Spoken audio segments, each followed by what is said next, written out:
Hey guys, and welcome back to another Into the Badlands episode, and it was an awesome episode.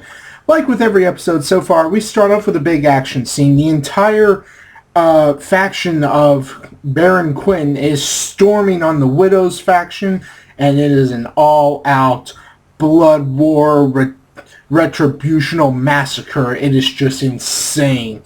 So, one thing that was kind of interesting is that during the fight, Baron is it's obvious that he's old. He's very old. But he is more than holding his ground against the Widow. In fact, he is looking like he's enjoying the fight until that little high-pitched wiring starts to really just jump on him. And then you realize it's the tumor. The tumor is messing with his head and it completely messed up the battle. He almost had the Widow.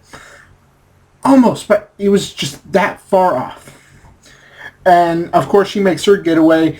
MK goes in to get the book with the symbol of his home on it, and in a way, you know, Tilda, the girl he sort of fell for in the second episode, she finds him and is immediately under the impression, yeah, he's one of them.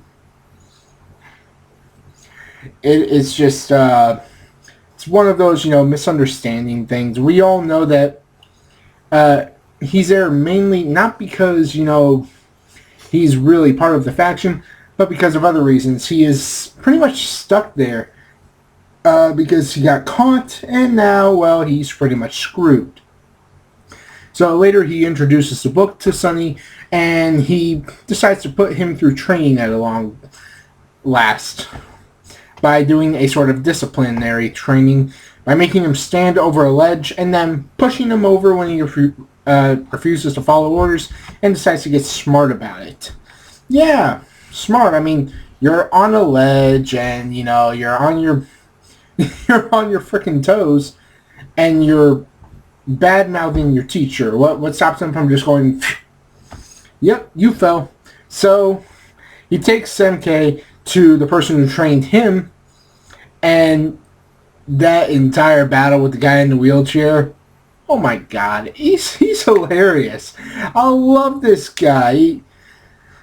He just really just laid MK all over the ground. He's saying stuff like, don't worry, I won't even use my legs. I love this guy. He was awesome. I want to see more of him in future episodes. Then we got the stuff with Ryder, where he got hanged in the last episode, and now he's like on the verge of death. So they bring in Sonny's girl, whose name escapes me for the time being, to, you know, fix him up. At first, the Baron's wife, you know, the first wife, Quinn's wife, she's all like, "You're not touching my son," with the drill that's going in his head. It's like, bzz. And then, you know, second wife is like, if he doesn't do this, he'll die. Let her try. And Baron Quinn, he's a bit of a creeper, okay? I mean, it was pretty obvious with the first two episodes that he was kind of a creeper, but they really just up his creepiness bit by bit. And the strange thing is, you don't really hate him or despise him for it. In fact, you kind of see the sort of psychological turning going in his head. He's got the whole tumor problem, and so he's figuring, you know, I'm dying anyway. Let's just live life the way I want to. And that's exactly what he's doing. It's one of the things that I really love about all the characters is that they realize that their lives are not going to last forever. There's a good chance that they're probably going to die tomorrow. So what do? They live life to the fullest. I love that about this series. That's what everyone is doing.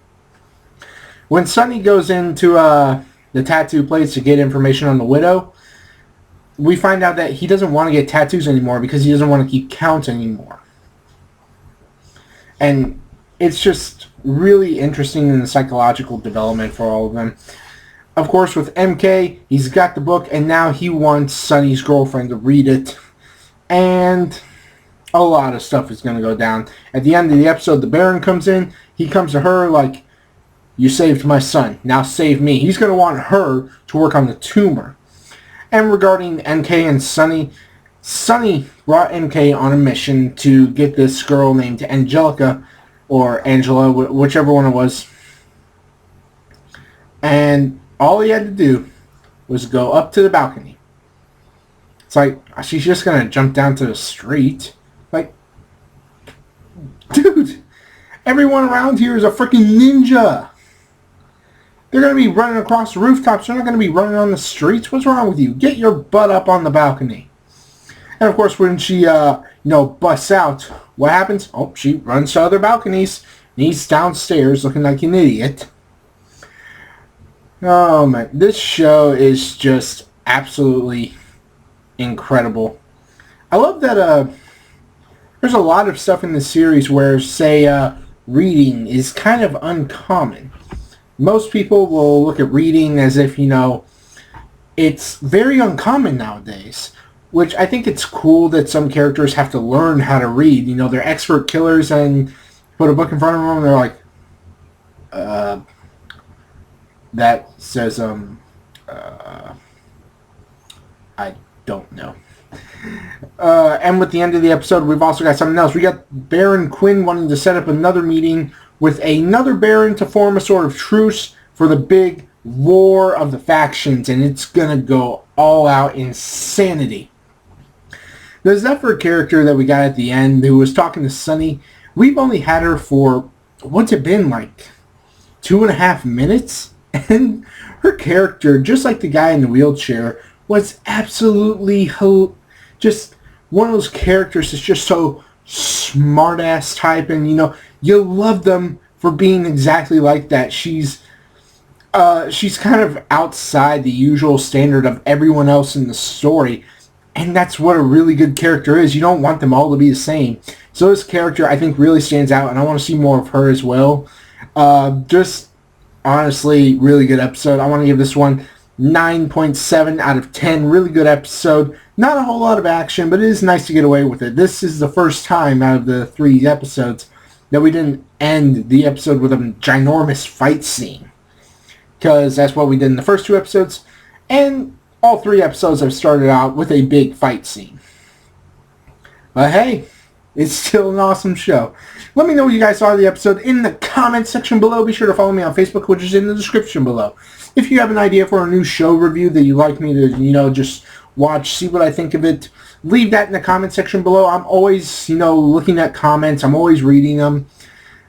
And even if I don't respond, it just means I'm busy. It doesn't mean that I'm not, responding on purpose. I'm just busy all the time.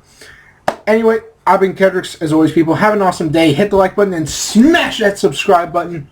And I'll catch you guys later. Peace.